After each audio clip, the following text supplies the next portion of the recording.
Tejasvi Chandela, internationally recognized pastry chef from Jaipur, जिनके desserts ने redefine कर दिया है patisserie experience. I always knew inside me you'll make it big in life. Failure does not scare me at all. To do business in India, it's a different ball game altogether.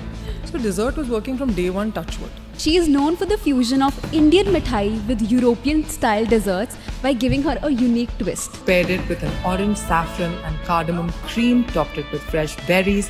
What can I teach Europeans that they don't already know about their own pastry? I'm the first Indian to ever win an award at La Liste in Paris. Jaipur has given me everything. Everything. My inspiration and my friend, Chef Tejasvi Chandela. How did MasterChef happen? To be very honest, Hi Tejasvi, welcome to Jaipur Inspires show. Hello Kritika, thank you for having me. I'm so honored to have you as my first guest, as the first voice of Jaipur Inspires. Are you excited? I'm very excited for you. Thank you so much. So, before we begin to talk about your experience, your education, I really want to talk about the one thing that really struck with me while I was reading about you and researching about you. It was your parents. So your family is first of all really ambitious, I must say. Yes. Your mother comes from a strict sports background. She was a basketball player. Yes, she was. Your father is a hotelier who comes from, he's worked in France. Yes. Your sister is an athlete. Yes. And your parents literally spotted talents in you and your sister at a very, very early stage. Like, how did that happen? How did they figure it out? So, I come from a Rajput family, Rajput household, with two daughters. But fortunately, we were born to parents that really wanted us to fly in life. Considering their own background, my father has worked his way up in life. He's really worked hard from the age of 12, 13, 14, he started working.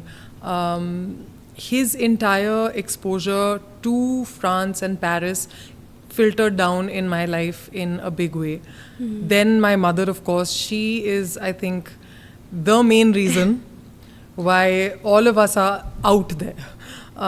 Be it my sister, be it myself, or my father. My father is still rocking it in the tourism industry. He's pretty much a president of all the associations that are related to tourism and hospitality. Right. But she is our anchor. She is the person who makes it all kind of happen. She comes from a sports background, like you said. Not a very outgoing person, but a very, very strong being in her own right. She has this, she's so determined. Her determination level is on level 100. Yeah, I've read. Not even 99. It's 100 or nothing for her. She was never like, you have to top in every class. We didn't have to be class toppers. That was not the aim ever. It was whatever you pick in life, you have to give it your 110%. Go chase, just go after it. Don't hold yourself back. It could be anything. No dream is too big. Right. Dream, go for it, work hard for it, and then let it be on God. But what was the one moment? Like, for example, I remember your sister, I think it was her birthday, and she was watching on TV some athlete player. Yes. And then your mother struck that, my younger daughter has to be an athlete, and she took her to SMS Stadium, and, I think she was shooting. Yes, I mean, that right. was the moment that Fab research, by the way. Yeah, but what was the moment for you? When did your parents spot talent in you? She has to go in baking. So even as a child, I think when I was about 8 or 9, I used to love being in the kitchen, concocting anything, just anything, picking out anything from the fridge, making a little something. And I used to get a lot of joy when I used to offer it to my family members, and their reaction towards it would make me feel very happy and confident about what I'm doing. Right.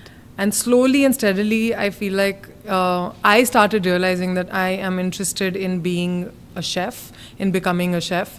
And then my mother kind of spotted it in me again. She was like, okay, if you really want to do it, after I think my 12th grade, once the board results came out and everybody was finding colleges, etc., etc., I told her very categorically, I want to be a chef. And she said, okay. Back in the day, there were no computers at home. So she took me to what were they called? Cyber hubs? No.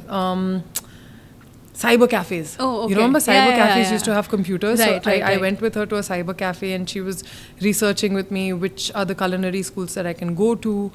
If you're going, then go to the best, you know. Your father was a hotelier and he used to work in France. Yes. Well, like, kahin na kahin, your father influenced you to get into this baking and hospitality business? Because I remember one story that you shared that, you know, your father used to come, you know, he Yes. was used to be in France. तो बचपन में जब भी वो आते थे, आपने बताया कि किचन की पट्टी पे बैठते थे आप और अपूर्वी, and वो आपके लिए बनाना फ्लैम्बे बनाते थे. Yes. And that's beautiful memory. So kahin na kahin, it got that spark in you to actually get into baking? More from the perspective of just pure observation. It's Right. not like he was trying to influence me into picking this career option. Yeah. It was just being enamored by, you know, your Indian father being in the kitchen cooking something for the daughters. Which Just is very rare, by the way. henceforth, right? And I Right. used to just love it. I used to wait for that time when he used to be like, okay, today I'll cook something for you also. Oh, how वो beautiful. How kitchen के beautiful. Slab पे बैठ के उनको देखना बहुत ज़्यादा मज़े आते थे. And I feel like it was just observing him. Every daughter is a fan of their father, right? Right, Like at least right. most daughters are. Right. And so was I. So I just felt like I had a natural inclination towards what he did back then. Right. So, yeah. So talking about your younger sister Apurvi, Yeah. as I told you guys that she comes from a very ambitious family. So Apurvi represented India. She played Olympics, Commonwealth, won various medals. She's an Arjuna awardee. I mean, she was successful at the age of what, 15, 16? I mean, she started getting 16 she started shooting, but successful I would say maybe by 17, 18. that. Right. So did it put you under some kind of pressure, like my younger sibling is doing so well in life? So was there any pressure on your shoulder? Contrary to what people think, Yeah. it was the complete opposite of that. Yeah. Not even for a second. Neither did my parents put any kind of pressure on me, nor did I feel it. In fact, I was so happy for her. I was like, wow, iski nikal padi, to fir meri bhi nikal hi jayegi. Yeah, I remember in an So- interview you were saying that, there was no feeling of jealousy No. or jeopardy anytime. I'm not saying it Yeah, only yeah. because, we've got a camera in front of us. Yeah. I mean it with all my heart. 0% jealousy. Right. Touch wood. And I hope people don't nazar lagao.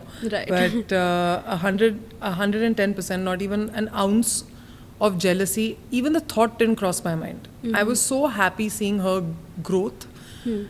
I was consumed in my own world as well, to be very honest. I left for London when Sarana is my daughter. When Apurvi started excelling in her shooting, Right. I was in university in London.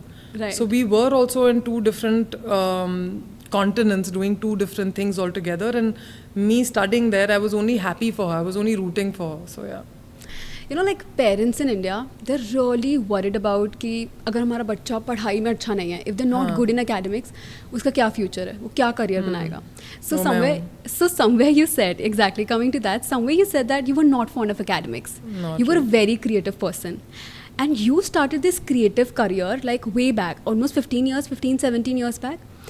उस ज़माने में लोग सिर्फ MBA, CA, CS, lawyer, I think only those were things that was doctors were seen as profession. Yeah. How did you choose this creative path? And were there any questions like, like what इसमें क्या रखा है? What is the future of this business? Were there any kind of judgments from any, like of course your family is really very supportive and all of that. वो तो आते ही हैं. Right. मतलब सबकी एक विशेष टिप्पणी होती है आपकी Right. ज़िंदगी पे. वो those you can't really dodge.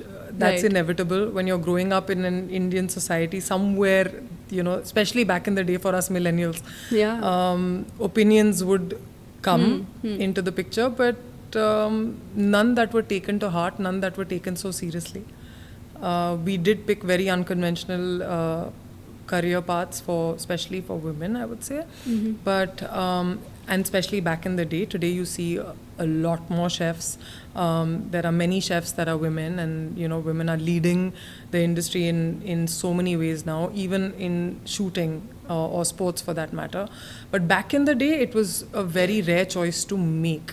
So yeah, there were opinions that used to come. Also, coming back to you mentioning me not being a very studious kid, how did that have any implications on my life?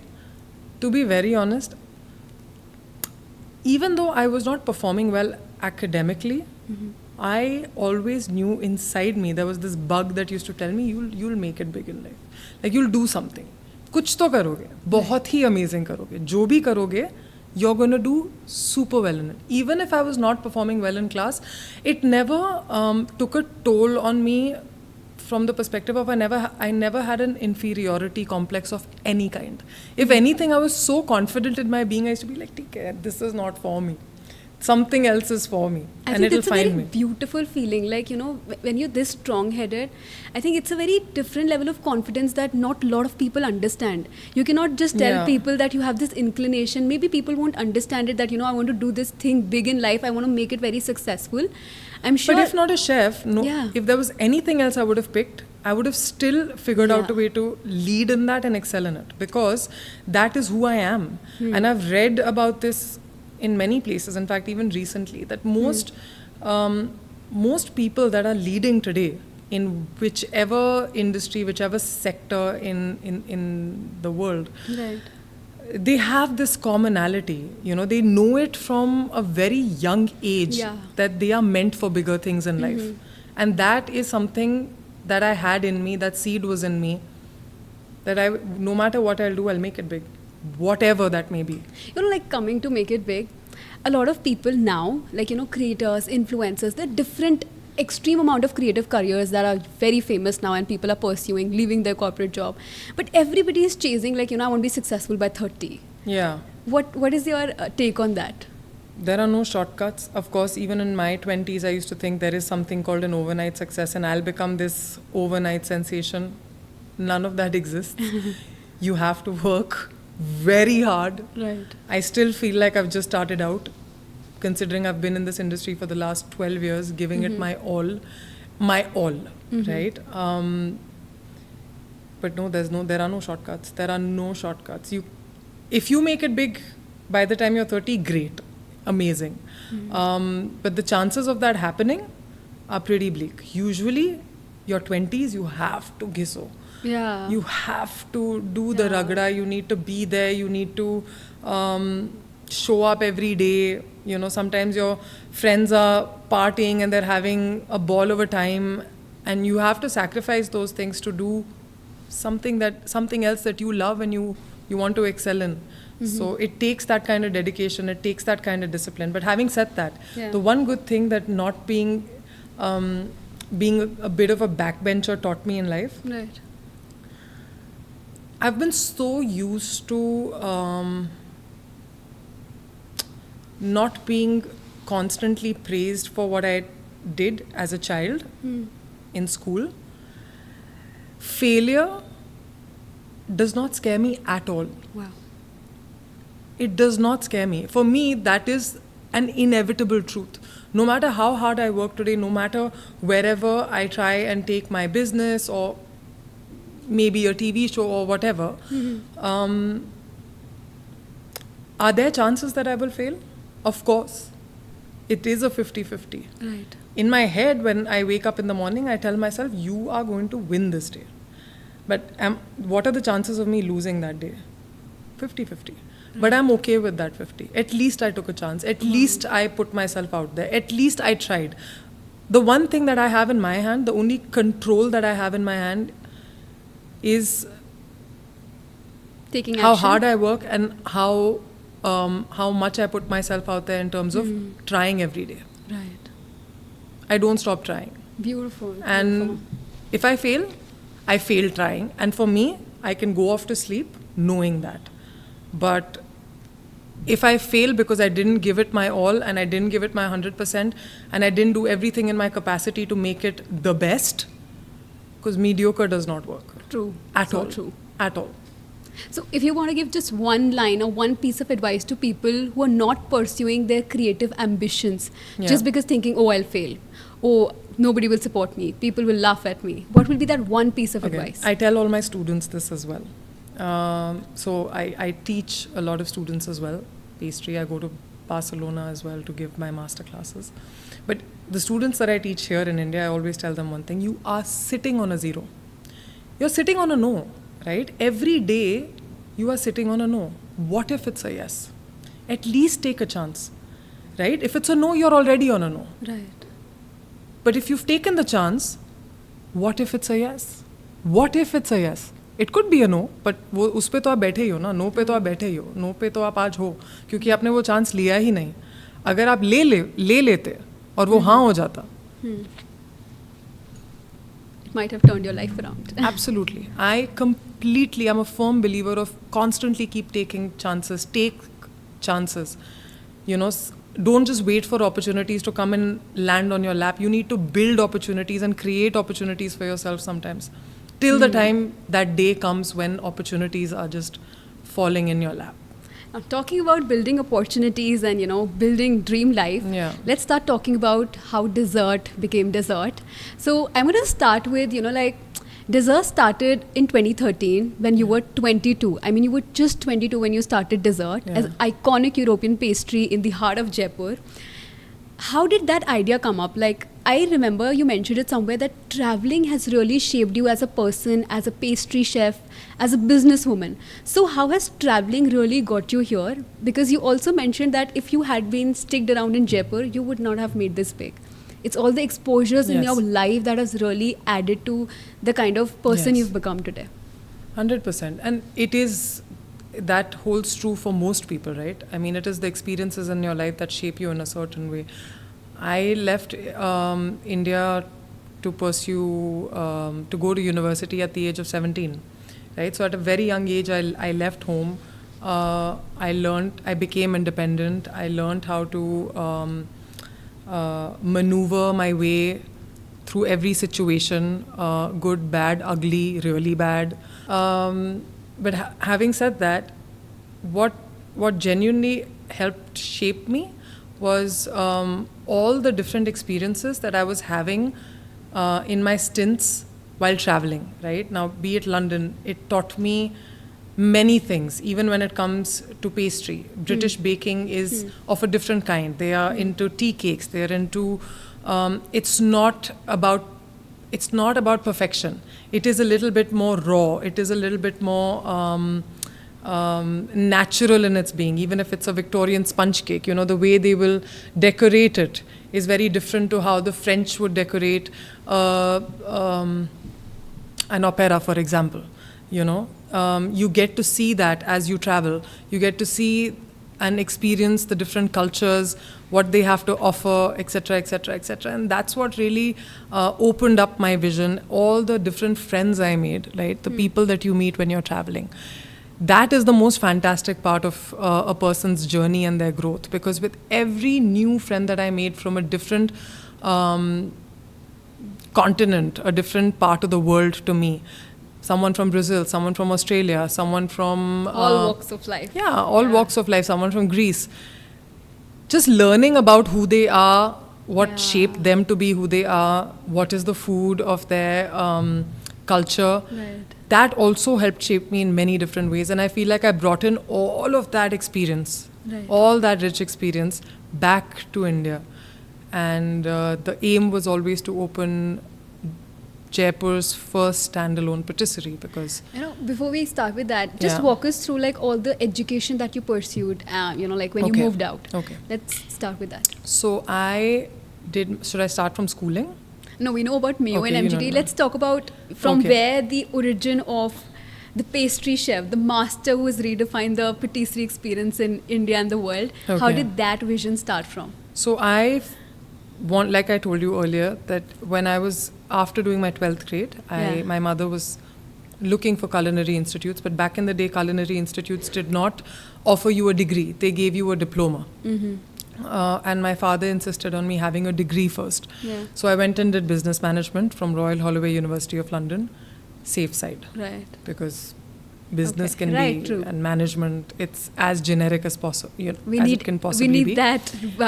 Doing How much anything. did that help me in India? To be very honest, to do business in India, it's a different ball Ball game game. altogether. You know, True. no university can teach you that. You Yeah. have to be in it to learn it. Yeah. True. After that, I came back to India. I did a short stint at a hotel as an intern. Then I did a short course at Leeds School of Food and Wine in Shepherd's Bush in London. Then I went to Le Cordon Bleu, Paris. I did a pastry diploma from there. Then I got married, had my baby, and then I went and did my master's in chocolate making from Escola de Patisserie Gremi, Barcelona. I tried learning In that short, name. it's EPGB. Yeah. Okay. Which is where I now go and give master classes. It was once a year up until now. Now it's twice a year. So yeah, Beautiful. Lovely. that's my educational background. You mentioned somewhere that while you were studying there, you used to make food for your Hungry Desi friends. Yeah. Yes. Tell us more Yes. about that, because that also inspired you to get into this food, hospitality, and all of this kind of So business. TV had a huge role to play in all of TV. TV. Because on television, you remember that channel came out, TLC, Yeah. and Nigella Lawson used to Yeah, come. yeah. And she was just so beautiful and mesmerizing, and the way she used to describe the Yeah. food that she was making, I used to feel like I'm there with her in her kitchen making it. Or Nigella is my best friend. So when I went to London, I got introduced to the things that I was watching her make on television for all that time, before going to London. So it could be a pavlova, what is a meringue? What is a pavlova? So pavlova is an Australian dessert named after a very famous ballerina dancer. Her name was Anna Pavlova, and in her honor, they created a meringue-based dessert. So it's meringue with very lightly whipped cream and fresh fruit compote or just fresh fruits on top. Oh, wow. And it's a very delicate, delicious dessert. Who introduced me to it? Nigella. So just, trying out different things from the grocery stores of London, going to a Tesco, seeing these beautiful berries. They had cake flour there. We don't have cake flour here. It's a very light flour to make delicious tea cakes, etc., etc. So I used to end up like experimenting in my kitchen, baking or making things for my hungry friends. That's what I used to enjoy doing the most. Wow. And I feel like that is anything that you're appreciated for in life, right? You end up pursuing it, Right. True. true. Because you feel encouraged. You feel like you're good at it. That's Right. why people are taking notice of what you're doing. So true. So true. So when did you come back to India? Like it was in 2013 or 2012? Somewhere in the middle of 2012, I came back. Okay, so you came back to India around 2012 Yes. and you started dessert in 2013. So I'm sure when you were in Paris, like you've completed all your education and I think you were also interning and doing some work. What really brought you back to India to start dessert? So first of all, there weren't too many opportunities there. Really? I mean, I am an Indian passport holder. It's not very easy to find jobs in Europe at the drop of a hat. There's a lot that goes into finding one. But I feel like I'd already lived. I forgot to mention, I was also working in Kuala Lumpur for a year before I even went to Paris. So I'd already had a massive stint abroad. I got it out of my system. Right. I'd learnt as much as I had to. And I think I was quite goal oriented. Even when I was studying in Paris, I knew that as soon as I complete my diploma, I'm going to come back and I'm going to start working on my brand and and opening dessert. Of course, the idea of dessert was not there. The idea was to open a standalone patisserie, but to start working on it. And the idea was to always start this in Jaipur. Absolutely. Because Jaipur didn't have that then. 12 years ago. Right. You could only go to like one of those 5-star hotels to a coffee shop to enjoy anything that was even slightly gourmet. So talking about that, like Black Forest, pineapple pastries, truffle खाने के ज़माने में, like तब तो यही जयपुर में पता था. उस ज़माने में you launched an iconic European style patisserie here in Jaipur. Yes. How difficult was it to actually, get that customers, make the distribution, make the business work here? So the good thing is about being 22, you're not overthinking anything. True. I was not overthinking anything. Was I even thinking? Sometimes I'm like, were you even like, where was your thought process then? I didn't overthink the minutest detail. I was just focused on building something for myself, I think that's the focus on for my happiness. Execution. I was like, where would I want to go? Right. What would I want to experience? And I made dessert from that perspective. What would I want to experience? Having, experienced so much outside, I don't get that in my city. So can I create that for myself first? And the customers and the people that had to follow and the business part of it only came in a lot later. My thought towards that.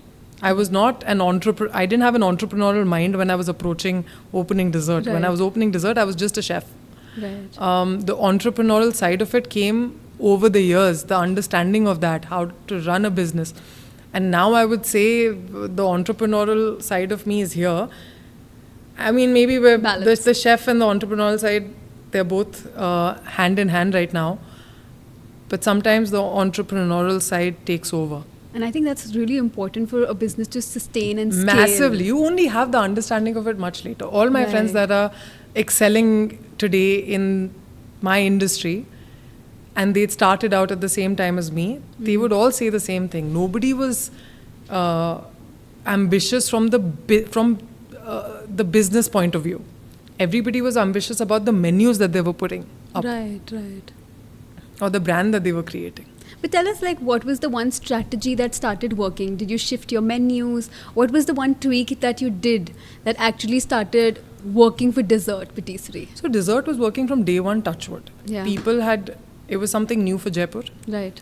People had taken to it really beautifully. Of course, they wanted me to change a big chunk of my menu to egg-free baking and egg-free pastries, because 75 to 80% of our city is vegetarian. And I did not have that understanding because I'm a non-vegetarian. Right. And I was living under a rock as a 22-year-old thinking, अंडा तो सभी खाते होंगे cake में, but वो तो था नहीं. And then as the customers kind of started coming in, because I was away from Jaipur, Kritika, for a very long time. Right from school. Almost 5-6 years. 6 years after school. I'd come back and 6 years after school, I'd come back and I'd open my own patisserie, right? So I didn't know the pulse of Jaipur. I didn't understand the people of Jaipur. I just knew that the city needed something its like own, this. standalone patisserie of its own. Right. But what was the psyche? What was the behavior of the consumer? How would they approach pastry? Zero clue. Just went in with the confidence that if I'm doing it, people are going to love it. Tell me something, as a pastry chef. Yeah. The one thing that's really, really difficult to figure out is your USP, your signature style. Yeah. How did you figure that out? That came in a lot later. Initially, one only knew what they knew, and all I knew was European pastry. Nobody had ever dabbled into the world of Indian and modern pastry combined, right? In terms of Indian pastry, you only look at mithais, correct? Yeah, there is no other. Pastry. But that's not Indian as well. Yeah, right. Those are not Indian as well. Yeah. They're pastries at the end of the day. It's a gato, for example. What is Indian pastry? It's mithai. It's your kaju katli, it's your son papdi, it's your ghevar, it's all of that. Right. Even today, right? Even though the cafe and patisserie model is a growing model in our country right now. Right. But can you take away from the mithais? No. That market is growing leaps and bounds every single day. True. And there is no denying that. How I found my signature style was when I was going to teach in Barcelona, when I was going to give my first masterclass. What can I teach Europeans that they don't already know about their own pastry? Why do you need an Indian to come and teach you how to make pastry of your culture? How does that make any sense? So I really had to rack my brain. I'm like, what am I teaching them that somebody else from there can't teach them, maybe better than me? And that's when Indian and modern pastry happened. And that's when I started like combining, like how much do I know about the pastries or the mithais of my own country? How much do I know about it? And then I'm like, do I want to dabble into a gulab jamun that every person can make at their house? Or do I want to dabble into something that's next to impossible to make at home unless trained for years? So then I dabbled into ghevar and son papdi.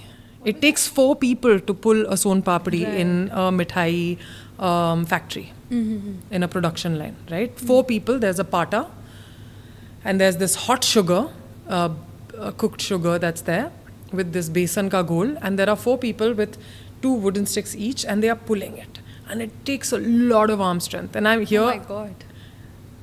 It's just me, right? And I'm pulling hot sugar, son papdi. I've done many a blunders, burnt my hands many a times, because who is teaching you this? As a pastry chef, what are we used to? We're used to measurements, right? And we're used to a certain technique. Cook the sugar to this degree temperature, these many grams of besan or these many grams of baking powder, etc., etc. Mithai, who do you go to? You can go to any mithai wala here, a halwai here, and ask them, bhaiya, uski recipe dena. They'll be like, they'll look at your face and they'll be like, what are you even on about? You know, हम ऐसे बनाते हैं, अंदाजे से बनाते हैं. जैसे आप घर में आलू की सब्जी बनाते हैं, वैसे हम घेवर बना लेते हैं. You know, but there is so much technique that goes into it. True. So figuring that out, really respecting it from the core. When you fail a multiple times, first I have to learn, then I need to bifurcate it and understand how to break down the recipe into measurements, into techniques, into the correct temperatures, and then pairing it with a European modern pastry, seeing how that's going to come out, if it tastes good, if it looks the way I want it to look, if it looks chic and it does not look tacky, and then teaching it to students in Barcelona, and then them making it there. Oh my God. And if Did they really fail, make son papris? absolutely. And if they fail, you can check it out on my Instagram. If they fail, I failed as a teacher, no. Wow. I haven't taught them well enough for them to then make it. So the challenges when it comes to this were so real, I can't tell you, but so fulfilling. But it's not like I can just wake up today and give you an Indian and modern pastry dessert. It takes months to create one. So that's how you are known. So that's how I'm known, and that's what people took notice of. Yeah. And that's how So Good Magazine happened. So that's how Dulce Pass happened. That's how La List happened. That's how Condé Nast happened. We're going to talk about a lot of your recognition. Yes. But to tell guys, like, Tejasvi found her signature style, her USP while teaching in Barcelona. Her USP is making a fusion of Indian mithai and European style dessert by giving her a unique twist. And you were saying that you taught all of these things, like how to make ghevar and son papdis, to Barcelona students. Even in London at Le Cordon Bleu. Oh my God. At the London Le Cordon Bleu. Yeah. And Indians here, they don't even value son papdi that much. It's only it's the number of memes that will get made in the next couple of days when Diwali comes, right? They're only taking son papdi and passing it on to the next family, and then the next family, and then the next family. Okay, coming back to, like, dessert. I'm sure when dessert started, you must have heard this from a lot of Jaipurites saying that, oh, this place is so overpriced. This place is so overhyped. How did you handle that negative perception towards your brand? Because, you put everything to make your baby brand work. Yeah. So, of course, there are customers who have those negative connotations towards everything. So, how do you handle those perceptions? Okay, I'll answer this in 2 parts. First of all, overhyped I haven't heard yet. That I haven't heard yet. Okay. Overpriced? Right. If you compare us to any good patisserie in Jaipur, we're very competitively priced. It's it's not for like now. When you started. When I started, who else was there? I was creating the market, right? Point number 1. Point number 2, I'm using the best quality produce. be it the butter, be it the chocolate, be it, we're using Coverture chocolate, it is expensive. I'm using fresh berries, it is expensive. I don't use premixes in my cakes. Every person, most people that have bakeries are using premixes, right? We make our batters from scratch. We use the best quality ingredients to make them. If you want berries in a cake, we're using good quality berries in a cake. If it's a mango-based menu, I'm calling for the best quality Alfonso mangoes from Ratnagiri. Yeah, I've tried your cheesecakes. Oh my God, they're delicious. If it's cheesecake, the best quality cream cheese is being used. True. So all of that comes with a price. Jaipur used to be a price-sensitive market, but if you're not going to complain about eating Kher Sangri in a fancy 5-star hotel, but you're eating a Kher Sangri, and then you're going to come and complain about me selling a very high quality cheesecake to you that is made using top quality ingredients, then I don't have to justify a lot now, do I? No, absolutely. Because I think you were the first one to actually bring such fancy looking pastries to Jaipur. Yes. I mean, now there are a lot of them, but you got that first movers advantage, that you got a lot of recognition that, now it's India's top 10 standalone patisserie. Like dessert is one of them. And it takes a lot, Kritika. Yeah. It's not easy. It's not easy for tier 2 brands to shine out. True. Of course, Jaipur is having its moment today. We cannot deny that. True. I mean, Jaipur has arrived and how? Yeah. But 12 years ago, that's what I'm saying. I mean, the perceptions that I'm talking about, it's not from now. It's from the years like when you started, like maybe 2013 to 2015. I think the first 2 years, I'm sure it must have been really, really difficult for you to sustain that time. But how have we sustained for 12 years? True, of course. How are we going into expansion? Do you think it's True. easy for brands No, to survive not that at long? all. True. For more than a decade? And yet be on top of their game? Absolutely. It It's takes not easy. a lot. It takes a lot, but we're consistently trying. The key word here is consistent. Consistency. We're going to come on a lot on your business acumen. But tell me something more that, the market, the diet conscious market. I Yes. like my dessert sweets. Don't judge me, guys. I really like all the, But there is no judging. Yeah, so, like people are very diet conscious. We want sugar free, gluten free, dairy free, and all of that. Did you try changing the menu to actually cater to that market as well? We are trying to offer a few things to that market and that segment. But predominantly, we're called dessert. Yeah. Right? You are coming to us because you want us to be a part of your celebration. You are coming to us because we try and comfort you on your low days.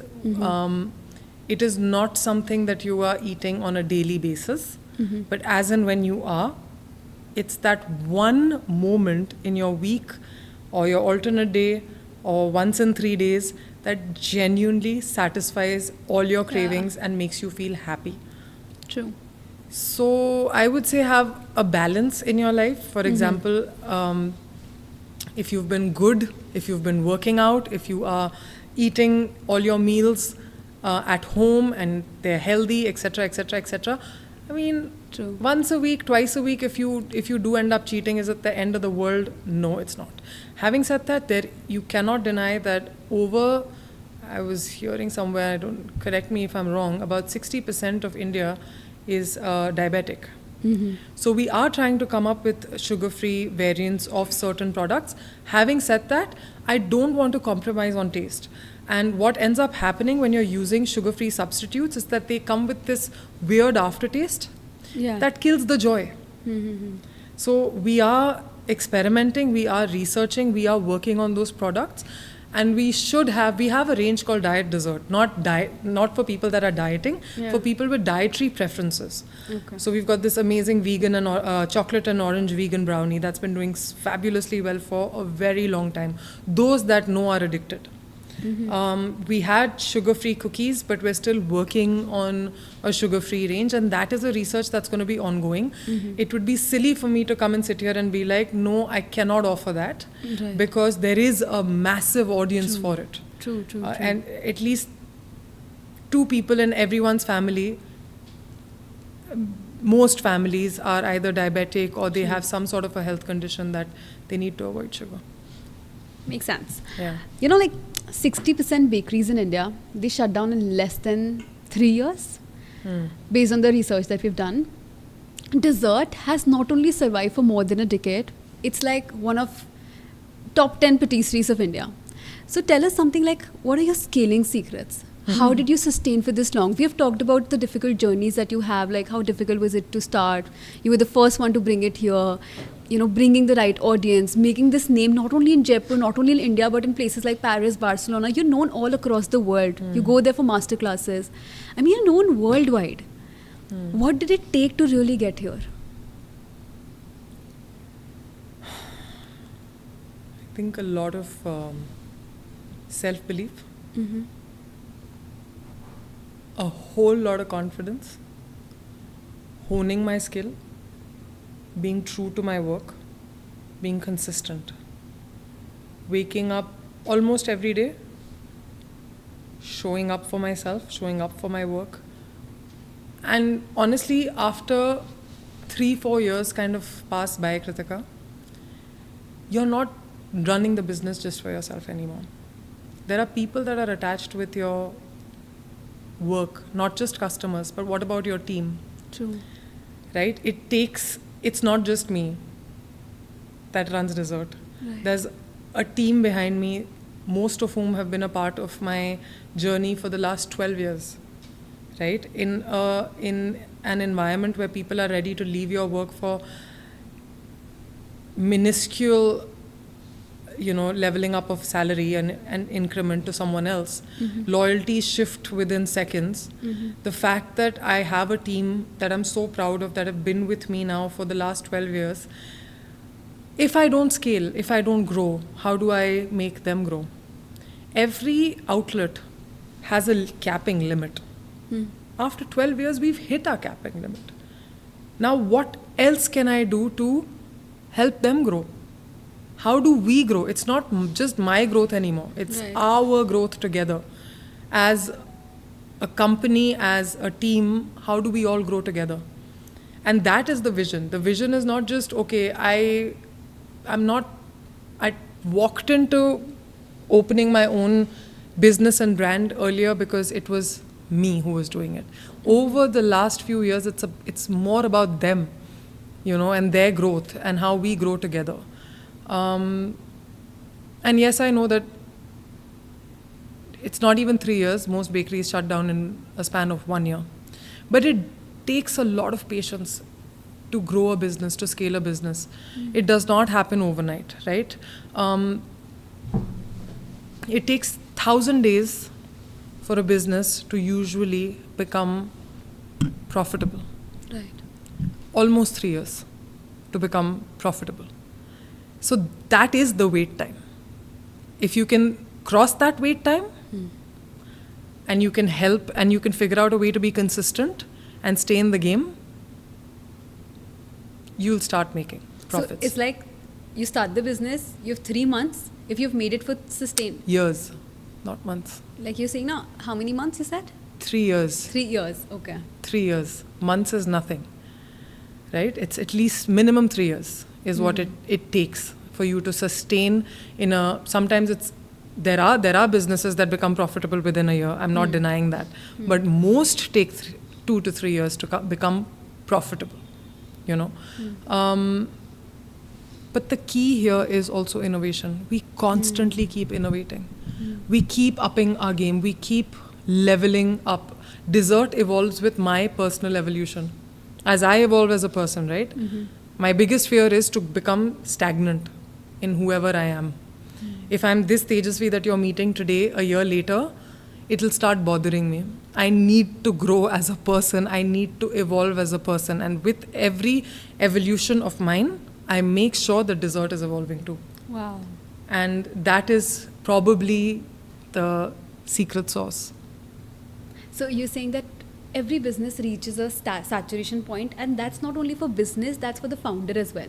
Absolutely. So when you feel like, the momentum is getting boring or you're reaching that saturation point, there should be some switch. Your brand is probably, there are many reasons for brands to tank. Yeah. Right? Many reasons for them to fail. But one of the biggest ones is the founder's mentality. It's your mentality. True. You know, what sort of a headspace are you in? Of course, all of us have bad days, but do you stop showing up? Should I take a sabbatical for 6 months and be like, toodles? मुझसे तो अभी हो नहीं पा रहा है. अभी सब कर लेंगे. Of course, my business is on auto mode. I don't have to stand there and bake a cake every day.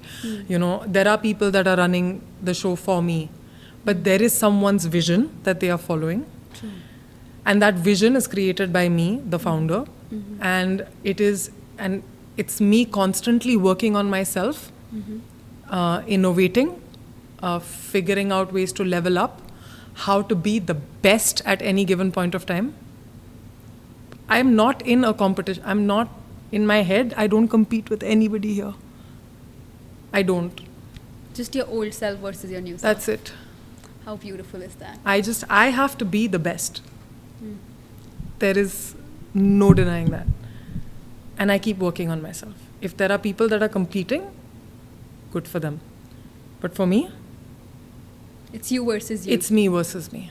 Wow. It's me versus me. If there's anybody who can disappoint me, it is me who can disappoint me. So it's as simple as that. So bringing out another question from your answer, your team. Yeah. I think for any business to scale and expand, it's very important that you have a core team that's very connected to the founder's vision. Yes. How did you build that team? Of course, tell us about the sous chefs. It's very difficult to bring those fancy pastries and have somebody who can actually replicate the same design and all of that. Yes. Right? So how did you build a team from sous chef to the other people who are managing the task? Because they have, I'm sure, played a major role in keeping your vision alive. So for the longest, it's just you who's doing everything. Yeah. For the longest, at least for the first 5 years, I had a kitchen team, but social media came up maybe about 5 years ago, right? 5 years ago. So from learning from doing the marketing, from doing the social media, from doing the packaging, the inventory, everything is just you.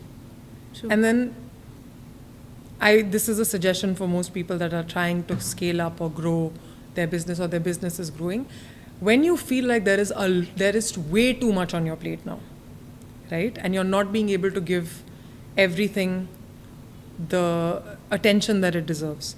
That's the time where you demarcate and you're like, okay, fine. I notice a gap here. I need a person to fulfill this. Delegate. Job.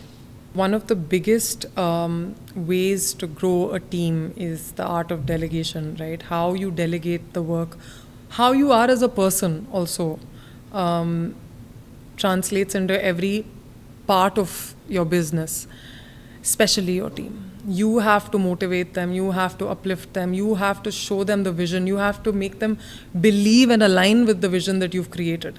At the end of the day, they are the ones that are helping you build your dream. True.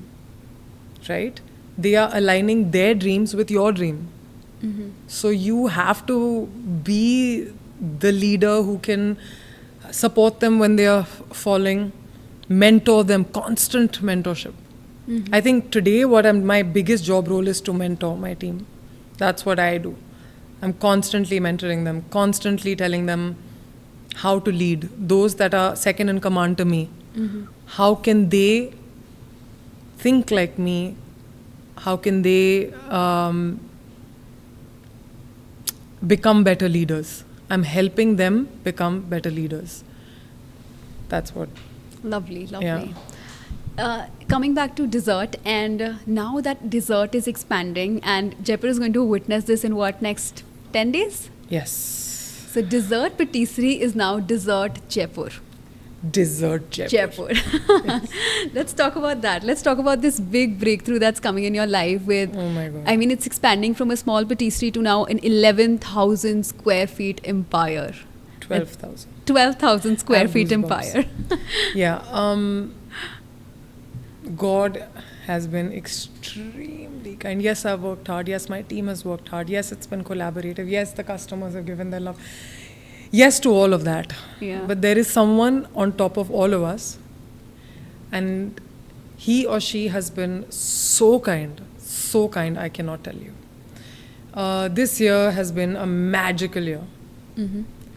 And hopefully it will remain magical for the next few decades to come.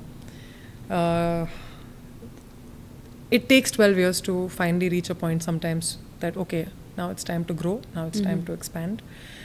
We have a new outlet that's coming up in Malvinagar at the Jewel of India Horizon Tower in the next 2 weeks. Check that out, guys. Yeah, check it out. The current dessert has also gone into renovation. Okay. And they're both going to look the same. We have one of the best interior designers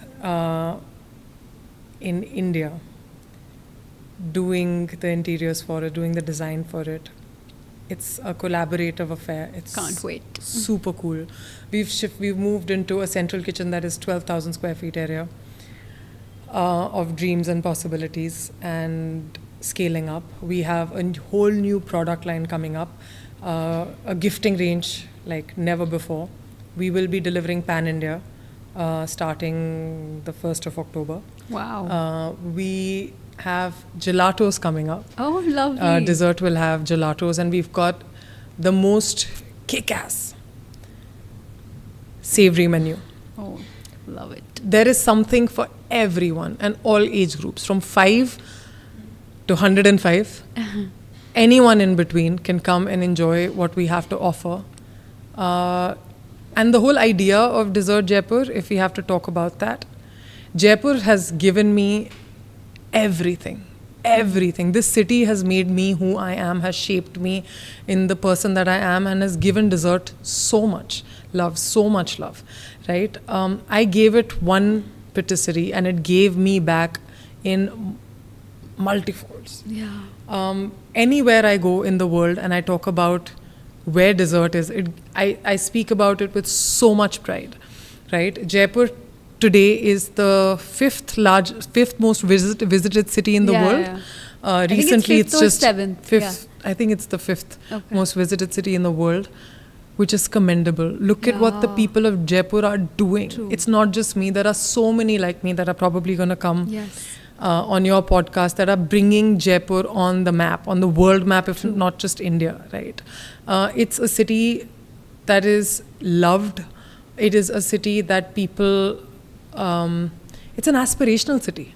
It's a city that's so rooted in its culture, right? We take so much pride in our rich culture, our heritage, our roots. And I wanted to bring all of that. As I've evolved, right, from a French patisserie, I don't align with that thought process completely anymore, right? With Indian and modern pastry, we've evolved that, right? I want to use Indian flavors into my pastries. Having said that, are we completely changing the menu? No. Your favorites will still be there. The Nutella cheesecake will be there till eternity, right? But having said that, we have to evolve. True. Right? And people will love it. People will love it. I know it. The number of tourists that enter Jaipur, right? That want a piece of Jaipur. We have a patisserie that's almost that has offerings of a souvenir, an edible souvenir for you. Wow. You know, to take a piece of Jaipur with you wherever you go. And from Jaipur, no matter where we expand, because we will, Jaipur will be a part of that story. It's the core. It is the core of dessert now. It is the core of dessert now. From the design to the packaging to the menu to me. Are we changing the green branding? So the green is there. Oh, thanks. If we take away the green, because it confuses people, but we've added more elements. Yeah, because when you think about dessert, I just see that beautiful European, like the vibe of the cafe, the branding. It is still a mixture. The European elements are still there. But why can't we have a little bit of fun? Of course. Why can't we explore something new? Why can't we make it a little bit more rooted as well? Why can't it be a combination of both? I'm so excited for the unveiling. When is that happening? That's already happened on Instagram, by the way. Oh. We've already come up with a video that we've done with a really cool artist, I would call him, Tusid, where we've told people that when dessert patisserie and cafe is now Dzurt Jaipur. Right. We've already told people that we're coming soon. Our gifting menu is now out. Our gifting catalog is now out, and we've in the packaging we've taken elements from inspired by Jaipur, be it textile. We've got block prints.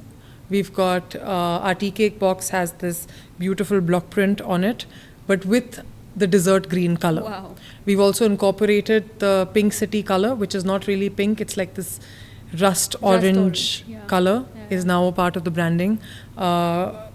Jaipur's most iconic monuments it's like are a now a marriage of part. Jaipur and dessert Absolutely. now. Absolutely.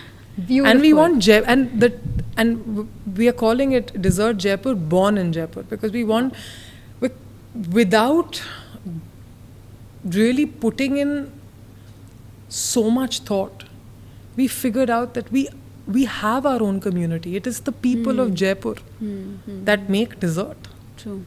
We are born in Jaipur. We should be proud of that. Tomorrow, if you see dessert in London, Oh, that's right? You see Dzurt Jaipur in London. As a Jaipurite, born in Jaipur or living in That's Jaipur, such a proud moment. it'll be such a moment for you, Yeah. right? True. It's your home brand. Yeah. You know, आप ही में से कोई निकल के किसी ने निकल के ये किया है. You'll feel that pride when you're talking about it. That's a beautiful thought process. I wish you all the luck. I wish we definitely see this all across the globe, and wherever people travel, they send you screenshots. So we are so proud of you, Tejasvi.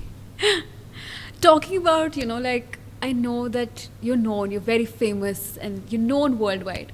But I also want people to know about the amazing recognitions. Pastry Chef of the Year, Talent of the Year that you won in Paris. Then you won an award at EPBG. EPGB. Let's talk about how did those recognitions happen. You mentioned somewhere that you were recognized, like in places like Paris, Barcelona, across overseas. You started getting those recognition before actually India recognized you. Right? I mean, you got famous, you got a lot of name and all of that in your patisserie line there. So tell us, how did that happen, and how was the feeling that India recognized you later? Didn't give it that much thought. Was not aiming for awards. I know, I've read about you. So the fact that they came, Yeah. it was like, great, thank you very much. Thank you for recognizing what I've done. I mean, But it was a big deal, no? Like, huge deal. I mean, I'm the first Indian to ever win an award at La Liste in Paris as Pastry Talent of the Year in 2023, and that was my first award. That's where the series of recognition and awards kind of started. But I think they also must have seen my work at in So Good, right. because the dream was to be featured in So Good one day. That was a dream, because only the pioneers and the legends of the pastry world get featured in the top magazine, the top pastry magazine in the world. And as a student in Paris, I used to buy this magazine. I used to look at these chefs. I heard you manifested that, right? Absolutely. And then when I started giving my masterclasses in Barcelona, their team came, and now I'm really good friends with them. Carlos is a dear friend, and it's them giving me that platform, liking my work, finding it unique, not seen something like this anywhere. India, up until that point, was not really on the on the global level when it comes to pastry. Yeah. And we still have a long way to go. True. But there Tell are us people something coming up about now. the So Good magazine. I remember I read your story, and I think our team got goosebumps while we were researching about it. It was a moment that you were doing some masterclass and teaching people how to make Yes. ghevar, and somebody walked in and they recognized you. I'll tell you about that day. So Yeah. that day started with 2 days previous to that, I flew from India to Barcelona. And I had 102, I was running 102 fever. Shivering, cold, not knowing how will I have the energy to give this masterclass. Right. The day before the masterclass, I had to prepare for the masterclass, and I was very sick. On the day of the masterclass, I woke up at 6 a.m., got ready, and it's winter time when I go there, so it's freezing cold, right? And inside, when in the room where I'm giving the masterclass, the AC is on, and I'm wearing a chef coat. It's not like I can wear a jacket on top of that, right? Yes, I had a thermal inside, but that was not enough. I was freezing, and didn't have a lot of energy. But I knew that, okay, fine, the show must go on. If I'm there, I will give it my best and I'll come out of it. In that moment, in those 3-4 hours of giving a masterclass, you forget all about what's going on inside you, what's happening in the outside world. You're just so focused on what you're doing, and it's a different zone altogether. So the class was coming to an end, and a part of me was like, okay, I'll go eat something, and then I'll take a medicine and I'll feel better. And then I see the So Good magazine team entering and sitting, and I'm in the middle of completing and giving the finishing touches to my Ghevar Petit Gâteau, and I'm putting the orange oil, and I'm shivering. I'm like, what if this rips apart right now? Oh my God. Sabke samne lassi hone wali hai. It's best if I just, fine. Everything went off well. The students loved it. Wow. And the students love my masterclass every year. Now I've taught all the students in EPGB, I can say. Those that are in the 4th year right now, I taught them when they were in their first year.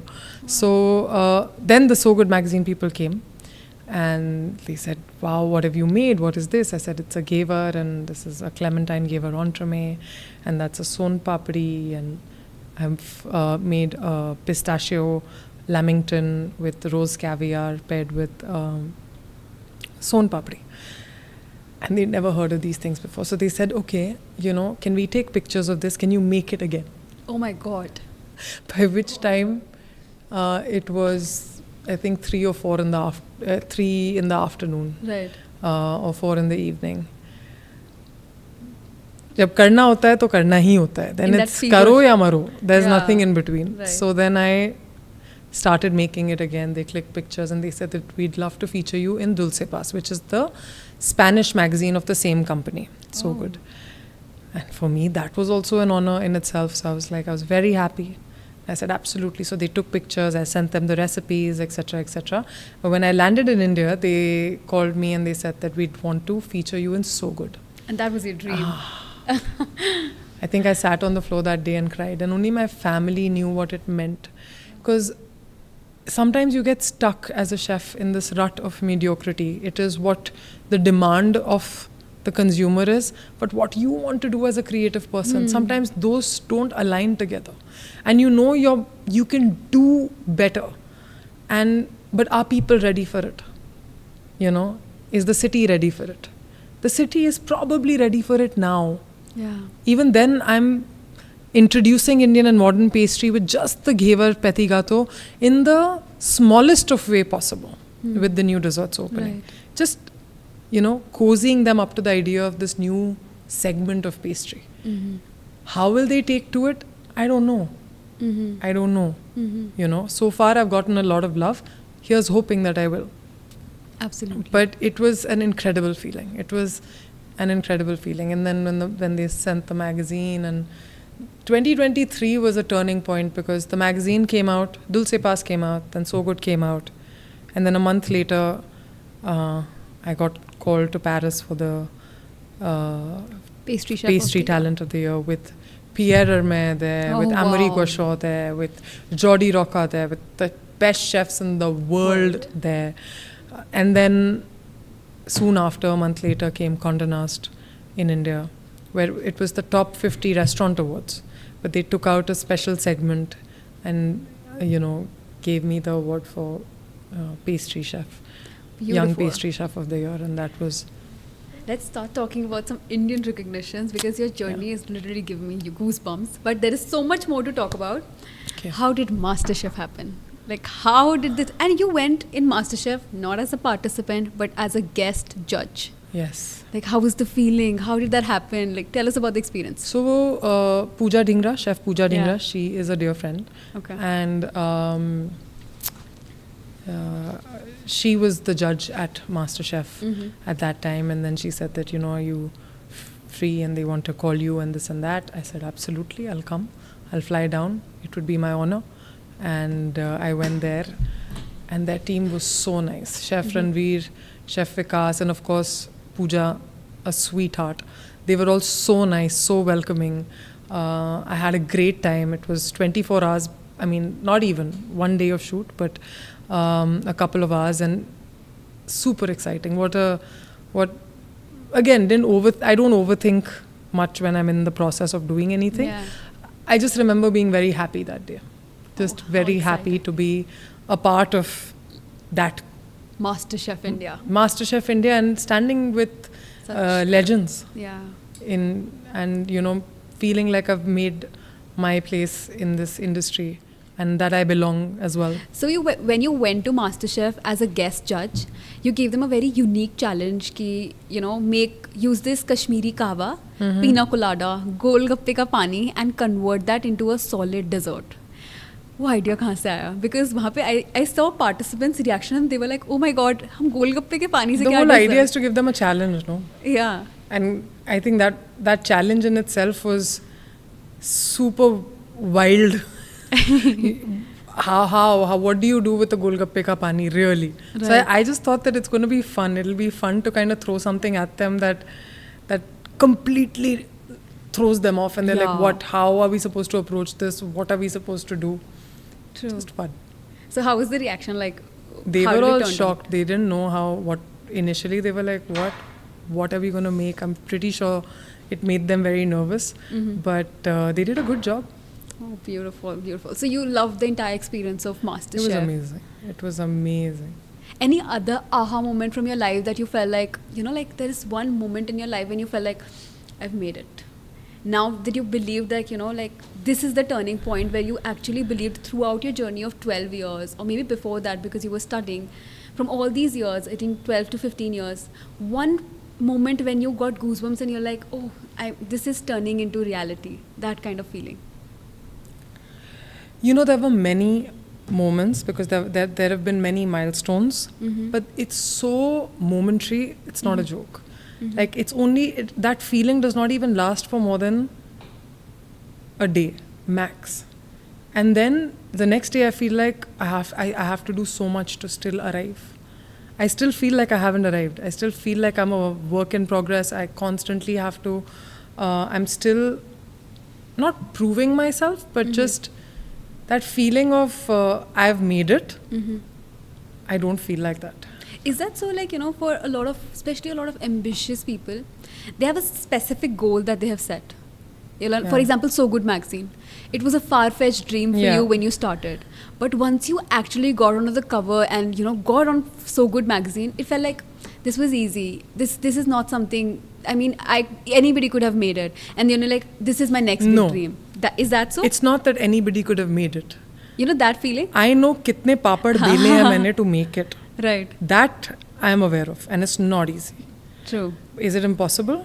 No. I used to have. I need to work on a new bucket list. I had a bucket list. I used to think that, okay, I'll do this and then I know your book is one of them that'll right be now. fine. Yeah, the book, I don't know when it's going to happen, but hopefully it will. Given day, or maybe if you want to announce something that, Oh that manifested. God. No, right now I'm in the, Middle the of zone I'm in, right? expansion. Right? Do I need more pressure on my plate? No. I think your book is going to do so well and you're going to make another level of fandom with your book. I hope so. Yeah, so... But no, firstly, I just wanted to tick off things from my bucket list. I've ticked True. off everything other than the book. Mm-hmm. Now the dream is to focus on building dessert as a pan-India or a global brand, to make it. I have my visions and dreams aligned with dessert. Other than that, constantly reinventing myself. Beautiful. And being focused about it, but not taking everything way too seriously, because everything is super transient. Yeah. What is amazing today may not be tomorrow. So constantly keeping in check with that reality, because you can get consumed by, when you are on an uphill climb, you feel like I'm invincible. Yeah. And it's great to feel like that, because that motivates you upwards, but also keeping yourself in check with reality that it can go away like. Do you think getting overly ambitious at a time can be really harmful also? 100%. There's a downside to anything that you don't do in balance. Like but in terms of also, personal life, you know, a professional lot of people say that I have managed to create a work-life balance for myself. That I have, you know, I have my home, I have my child, I have my husband, I have my family, I have my work. And in one day, I'm switching job roles. 10 times a day, I'm switching into new roles, right? But is there such a thing as work-life balance when you are going uphill? I don't think so. You have to be a bit crazy. Yeah. You have to be a bit Do things nobody else would do. Be super determined to be that person, to achieve the dream and the goal that you've set out for, till you achieve it. And then you go back to finding your work-life balance. For example, in the next 2 weeks, do I have any work-life balance? Absolutely not. Right. But then once it opens, once Diwali passes, I'll again come back to my work-life balance. And then there'll be another thing that's going to happen. Waves. And then, so that's how life kind of goes for me, personally, right? Talking about a lot of roles, you know, like as a mother, as a business owner, as a wife, as a daughter, I'm sure the most difficult would have been as a mother, because, you know, like a lot of women who are actually ambitious, they want to do something in their life, they feel torn between their responsibilities and their careers. What is your message to them? Like, how do you handle this? And just little inspiration for them for, you know, how to take it forward. It's not easy. It's very, very tough. Very tough. I know what a lot of working women go through. You know, it's easier said than done. I have been fortunate enough. I'm one of the privileged few that have a village with me, a support system that is so solid in its being. I have my parents that live a stone's throw away. I have my entire family here in Jaipur. My husband is very supportive, very supportive. We work together. He is the CEO of Dzurt, by the way. I am the MD. And we work together. He takes care of all the all the finances come under him, the operations come under him, and I look after all the creative things at Dzurt. And it is a partnership. There is a lot of, the luxury of having your own business is that you can bring your child to work. True. You can manage your time. You pick and choose when you want to go. You pick and choose when you don't want to go. You try and maximize the number of hours that you're there. For example, right now my daughter's in school, so I'm here. Right. But I'm going to try and wrap this up at once so that I can be at home when she's there. So there is a lot of time management, But especially now it's a lot easier because my daughter is 8.5, she's going to turn 9, right? She can voice her concerns, or, you know, we can talk about it, we can have a conversation and we can figure out what's bothering her. Right. But when the child is a newborn child to the time they are toddlers, and they make it out of that 0 to 5 phase, that is the toughest period. That is the toughest period. So a lot of women that take a sabbatical from work, then it's very hard for them to go back. Get back. Right. Is it impossible? No. But it's usually very, very hard for them to go back. I never had that. I resumed work 2 weeks after having Sarana. I was working throughout my pregnancy till the last day. I did not take a maternity leave. That is also the downside of having your own business. You have to show up for yourself. Right, right. Who are you taking the mat leave from? You have to give yourself a mat leave. Can you afford one initially? No, you can't. So you've got to show up. When you are nurturing a business that you are a founder of, it is as much as a baby as a human baby. Right. You know, you're nurturing 2 babies together. At that point, I was nurturing 3 together. And it was a wild time in my life. You know, maybe I had postpartum as well. But my family helped me through it. You know, they were there. They were supporting me throughout. I don't have a massive friend circle. I have a lot of acquaintances, but I have a very small core circle, especially my friends from my boarding school. They know me inside out. They know the real me. Yeah. I'm a true born Sagittarian. I'll put forward the side that I want you to see. A lot of people think I'm an extrovert, but they don't know the introvert in me, the introvert side of me, which my support system and my core people know. And a lot of times I try to save my mental peace in a way. The more you go out there, the more people you meet, the more, of course, networking is important, and please, if it's working for you, go for it. I am there where I'm needed. Yeah. But I don't unnecessarily put myself everywhere, because the more people you interact with, the more you start giving a piece of yourself to, and you need to safeguard your mental peace and your energy at every given point of time to put it in the right place. Right. I so believe in that. So I try and do that. Yeah. I have acquaintances. If I'm invited somewhere and someone's asked me to come, I will go there. But I'll go there for a bit and I will come back home. Wow. And I'm very happy. I have my small little world and I'm very happy and content.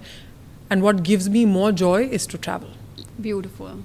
And meet new people. Yeah. That excites me more. That's the extrovert in me. I love meeting new people. I get bored very easily. Very easily. Mundane conversations bore me. Yeah. Okay. Twisting the questions and taking it to the other angle now. If a 22-year-old Tejasvi Chandela is looking up to you right now, with big dreams in her eyes, she wants to make it big in her career. She's trying to figure it out. She does not know that if she wants to be a baker or something else. What would you advise her? I would say, believe in yourself 1000%. Not 99, not 500, not 900, 1000%. Back yourself up. When you have an idea that you feel has potential and you believe in it, keep growing that belief within you. There will be people that will come and tell you otherwise. That is what is going to happen, especially when you've not proven anything. Today, if I want to open something new, 10 people will come and tell me, wow, go for it. Because I've shown them that I can do it. But when you haven't, right, nobody believes in you. Nobody believes in you, other than a handful of people. That's when you have to completely block out the noise and put on your blinders and go at it and keep showing up. And have I not seen difficult days? We've not discussed them. Yeah. But I've seen lows like you cannot even imagine. Yeah. But what I've understood about myself and my biggest ability is that I bounce back the next day. I don't let myself go into that wallowing in self-pity. Ye mere saath kya ho gaya? Why did this happen to me? God, why? I don't do that. Yeah. I don't wallow in self-pity at all. Yeah. I'll feel bad about it for a day and I will bounce back and I'll be like, what next? Also, always have a plan B. You don't know what my plan B is, but I have a plan B. If this does not work out, then what? Wow. I always have a plan B. Yeah. So that way, when I'm focusing on plan A and things go south, I'm not going to go into depression because I will figure out a way to bounce back with plan B. And if plan B doesn't work, when plan B becomes plan A, there will be a new plan B. Nice. I always So have a there's plan B. A, plan B, and then also a plan C to support your plan B. Always. And I tell my Beautiful. team this as well. I'm like, okay, you're preparing for the launch. What's your plan B? Because things will go south. वो pipe फट जाएगा. You know, electricity का कुछ wiring का problem हो जाएगा. Pastry van में कुछ problem आ सकता है. Problems तो 1 करोड़ आ सकती है ना. Situations तो build up ही ऐसे होती हैं launches के लिए. They are built for problem saving, troubleshooting. I'm like, make sure ready. you have plan A and plan B and then a plan C for the plan B. And one more advice that I give to a lot of people that are trying to build a team, let them be. Let them learn on their own as well. Stop controlling every situation. Right? Once you've told them, meetings should not last more than 10-15 minutes. Go there, tell them, this is the agenda. You are here because you're capable. Right. Nobody taught me how to sit on this chair. I'm figuring it out on my own. Just like that, you're probably not qualified for this. But God has given you a brain, you are capable, you will figure it out. Yeah. Be a problem solver. When you're coming to me, come to me with solutions. Yeah. Right? And if you just can't handle it, I'm here. Right. We can discuss. But first try and figure out. And for that, you need to sometimes not go to work as an entrepreneur. Sometimes don't go to work. Sometimes just be at home. 2-3 days, work from home. Stop micromanaging. Because that never gives the other person the confidence that they can do it on their own. And they'll only feel like there were 2 of my core team members, Kritika, I'll give you a little story if we have the time. Yeah. 2 of my core team members, I told them that the central kitchen has to be made and we have to make it in a month and a half. From a bare shell to us moving to production starting. Oh wow. Crazy. These 2 had never ever dealt with an architect in their life before. Or vendors. I saw that they are capable. I gave them 100% leeway. I said, I trust you. I know you'll do it. If you make mistakes, it's okay. Don't make blunders. Okay? Blunder का scope नहीं है, mistakes का scope है. Okay? उसको सुधारो और फिर आगे बढ़ो. And within a month and a half, we were in. You have to show that trust and support to your 100%. team sometimes. 100%. If you don't do that, they will never grow. True. And then you will never grow. Because then, if I am right now set in a process, how am I? I'm supposed to be thinking about how to grow and expand. Yeah. I can't be in a process. Yeah. You cannot be everywhere. I can set the processes, but people have to run it. And yeah. If you have to give 3 non-negotiable tips, like 3 must-dos, and like if you have to make it big as a pastry chef, as a baker, somebody who's just starting out or just figuring out that I want to get into this line, what are the 3 non-negotiables that they should never ever compromise with to actually be this successful? Never compromise on the quality of the pastry. Never. Never, ever, ever. People know. Okay? Never compromise on the brand. Never.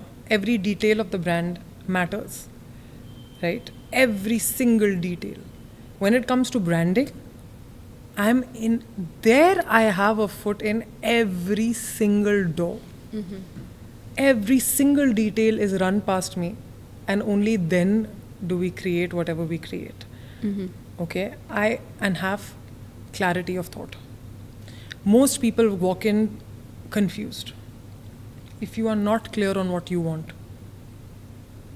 you're going to confuse your team. You're going to confuse the people that you're working with. And the more you confuse them, there's more confusion in the business, in the work. There's no productivity. So having clarity is extremely important. And of course, honing your skill. Make sure that you are skilled, because if you just hire a chef, and a lot of people do that, like they'll open cafes, they'll hire a chef. It's the chef's menu. What if he or she quits? Today, people resonate to dessert with me. True.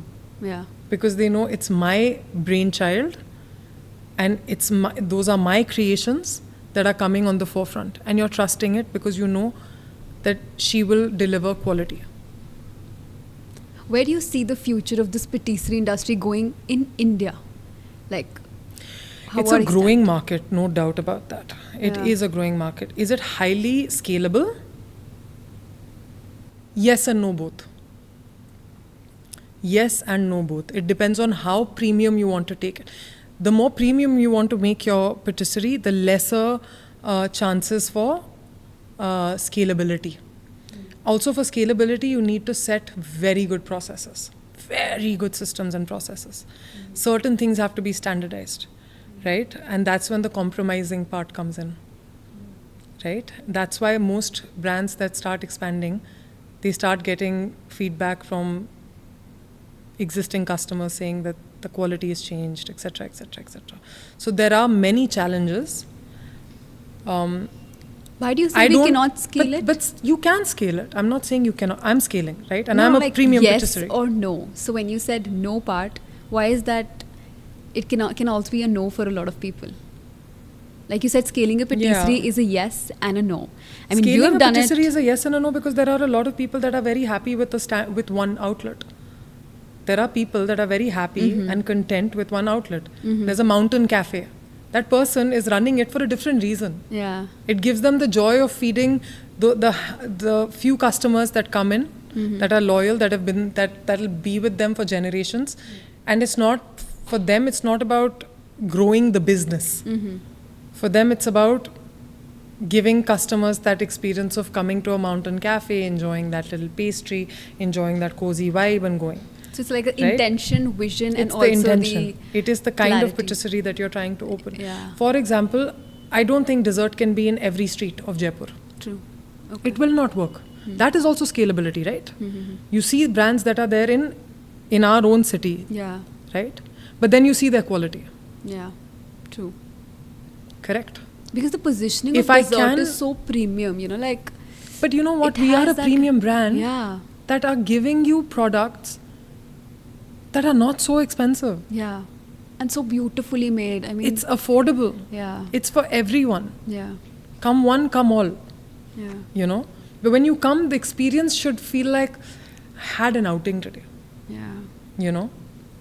Your kids should feel excited every time they hear the name. Now, after 12 years, right? Those kids that are now 22 were once children when they were coming to dessert. Yeah. Right? Dessert is a part of their core memory. Yeah. I don't want to, of course I want to scale. Who doesn't? But with a lot of thought and strategy. It's not going to be 10 stores in Jaipur, 20 stores in Jaipur. Because you have other businesses as well, right? No, it's not. Even if I'm just focusing on dessert, Yeah. which by the way, right now, my whole and soul focus is just dessert. It requires a lot of attention and detailing that you need to go into to scale up a brand like dessert. Tejasvi, looking at your ambition, I read a lot about you, about your family.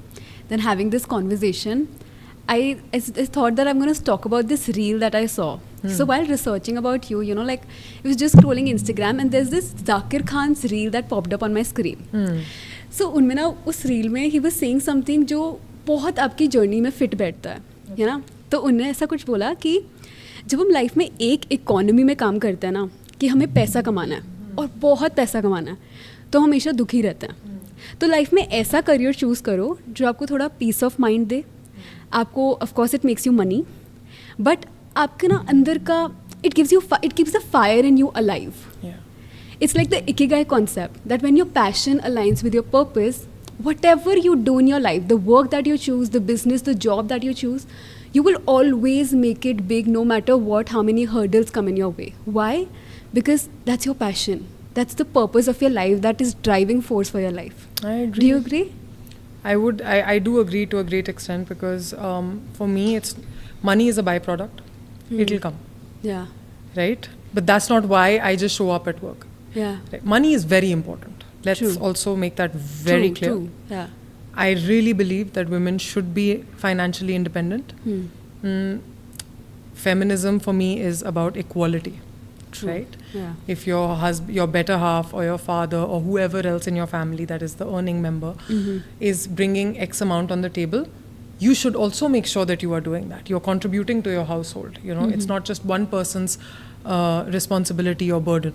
Share the burden, right? Also, save for yourself because you never know in life, right? I do believe in that. Money is very important. But that's not what makes me show up to work, right? I know that that'll come. Yeah. What makes me show up to work is the pure joy of seeing what I created from nothing, to see it grow today. And it becoming it's turning out to be so beautiful. That is what gives me so much joy, and the love that people give me. And nothing is possible without the blessings of your family. Yeah. Nothing. Put your head down. The more you're climbing up, the more humble you should become. Sabka dimag kharab hota hai. We all have, a good side and an evil side. Everybody has a positive and a negative side in them. You have to control the negative. You have to. The more up you climb, the more you need to control the negative, Be more grounded. Be more grounded. Really. Be more rooted, be more grounded. Treat people with respect.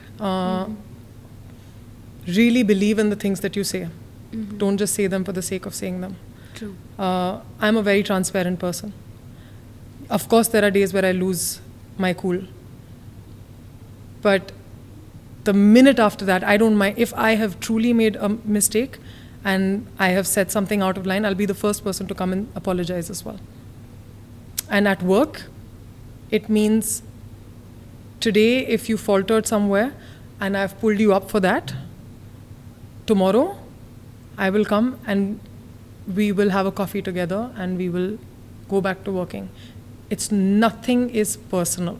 Stop taking everything to heart, right? Develop a thick skin. Yeah, that's important. For all entrepreneurs, for any working individual, develop a thick skin and don't shy away from hard work.